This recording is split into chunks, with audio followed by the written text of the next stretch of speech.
What's up, everyone? School year's almost out. Time to work on your golf swing.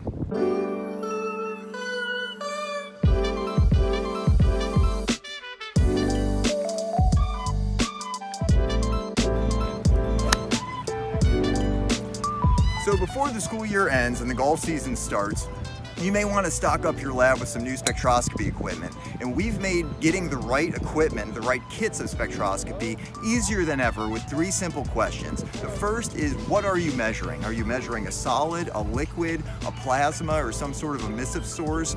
Then the second question, how big is your sample? Is it a small little sample size, or is it a big bulk type of wall or huge volume of liquid? And the third question is, what type of specialization are you looking for? How much money do you have to spend? What type of specs are you looking for? So with those 3 questions, we can get you into the right spectroscopy kit that's going to get you set up for the next year of research and all your projects. So check out the link below and let's see what we can set you up with.